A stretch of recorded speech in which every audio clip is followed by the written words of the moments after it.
thank you for joining us, Kaushala. And how are you doing today? I'm doing great. All right, that's great. So I would like to ask you a few questions. Okay, since with your background of professional career, I would like to question you about something. So let me just start.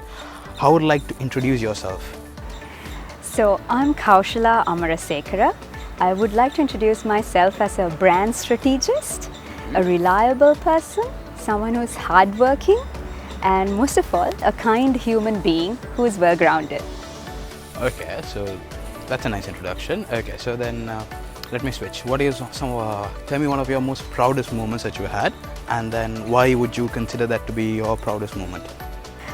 There are quite a few proud moments in my life, be it the academic achievements and the professional achievements. But all in all, I would like to summarize the entire journey that I have come so far as one of the proud moments. Okay. In terms of what I have achieved as at now, Okay. and in the business world. So I Yeah. consider myself as a young achiever. Okay, that's nice. Okay, so then moving on, what would I say?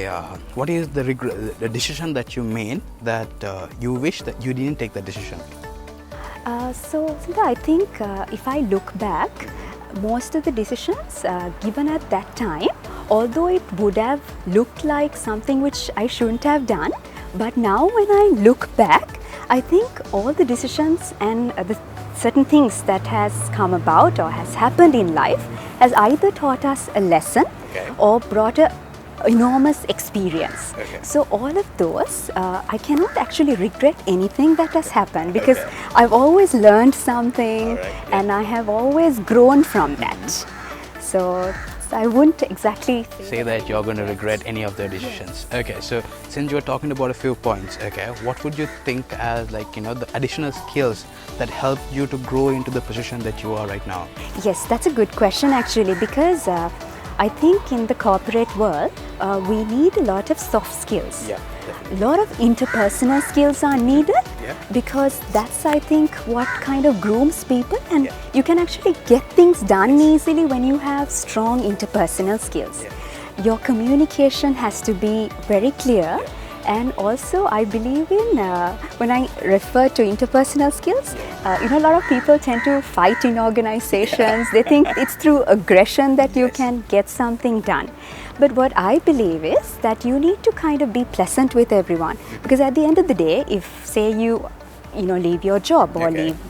have a different career, Yeah. it's all about the relationships and the friendships that you have made that will kind of make you strong and make you happy in life. Okay, so speaking about all your skills and all this stuff, what would you, let's say, who would you look up to as a mentor or something that made you inspire? Anything of that sort? Yes.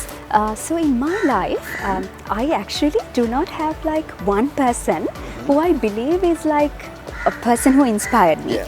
Because for me personally, every time I see someone, or like be it the cleaning lady in our office, even she inspires me. Okay, that's So great. I think a lot of people I meet inspire me in their own ways. For example, like when I have chats with different people and different people I meet in life, or be it in office or personal life, I always wonder, how do they balance their life? Sometimes they're a mother, and then they are of course a wife, and then they're working, and Yeah. they come to work so early. They wake up at 5 in the morning and then cook and prepare meals. They do so many things. So little things in life I think really inspire me. So all these stories put together, a lot of female characters do inspire me. Okay, so speaking about all these female characters, and then how you say that people wake up at 5 in the morning, and how these little stories inspire you to be who you are today, how would you say, how would you balance your professional as well as your personal life? Being in this current position you are. Yes, so I don't want to lie, that's always a challenge. Okay, definitely. Yes, because I think especially in my situation, my husband is in a different industry where he's flying. So his working hours and my working hours are completely different. Yeah. So it is always challenging, and there are certain moments where you feel guilty. You would miss out certain family Yes. functions, and so it's not. I'm not saying that's right. It's Yeah. right to have that guilty feeling, Yeah. but you do kind of Yeah. have that feeling. So it's all about prioritizing. So for me, I always think, what is most priority. If I am invited for a certain function, I do try my best to go for it. But in any case that I can't make it, and I have another function I need to attend, so I always try to prioritize. And also, you need to ask for help. Maybe from your family or from your office colleagues. If you can't cover up certain things, you have to go out there and ask for help. And also, in terms of what I was earlier referring to prioritizing, I do pick certain things which are most important. Because there can be certain associations, professional memberships and all that. I have personally where I have stepped down because I knew that I was not giving my full to probably my my family life. So those sort of decisions you need to make. Yes. So, okay, then speaking about all these things where you will have to prioritize whether it's your family or whether it's your professional career, how would you say that, what is the biggest risk that you have taken in your professional career? The risk is, I think the biggest risk would be stepping out of a comfort zone.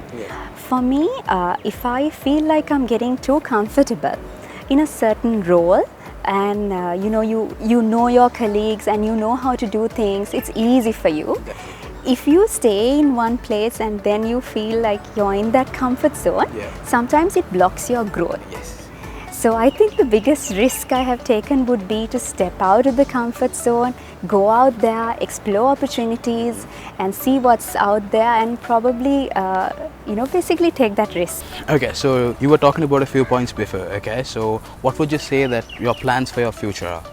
Yes, I think my plans for future would be, I would love to set up a support system for those young budding professionals, because I believe that when I was stepping into my career, I didn't have anyone to go for advice for. So I would love to set up sort of a career counseling or some sort of an advising session that would make me happy and actually help a lot of young professionals who are stepping into the career and in general the youth of Sri Lanka. Okay, so speaking about the youth, and then as you said that you would like to help the budding professionals, okay, so in Sri Lanka there are a few mentality issues that we have as youth, okay, so what would you highlight as the common shortcomings that the Sri Lankan youth have? Yes, I think in Sri Lanka or given anywhere in the world, youth are the hope. They're the new generation, they're the change makers. And what happens is, but they do face a lot of challenges. In terms of in Sri Lanka, there's a lot of poverty, unemployment opportunities, and sometimes no proper direction. So they're not really guided. After the secondary or tertiary education, they wouldn't know what they should do next. So I think that's one of the biggest challenges youth face in Sri Lanka, and there should be a system for them to be guided in a proper direction and find the suitable profession that they should be in and how they could be a contribution to Sri Lanka's economy. Yes, okay, so speaking about all these shortcomings, at the end, what would you like to say to the Sri Lankan youth? Yes, I think my message for the Sri Lankan youth would be, especially when it comes to their professional life, be a hard worker, because you cannot take shortcuts and achieve success. You have to be a hard worker and be reliable in what you do. And also, you need to be empathetic. When it comes to the workplace, it's not just about doing your job. You need to make those proper relationships, the business contacts, and always maintain your integrity. So that's my message to the youth. And also, one final thing is that you should not be in one comfort zone. Accept the challenges, go for it, be positive, and have that attitude. So I would say in a nutshell that there's a very positive message for the Sri Lankan youth, and then thank you for having, being with us today and then giving us a very meaningful message. Thank you for inviting me. Definitely. I would like to take this opportunity to wish Lanka Talents all the very best in their endeavors. I think it's a very timely operation that they're doing, and I'm very, very thankful that you have decided to establish it. So wish you all the very best.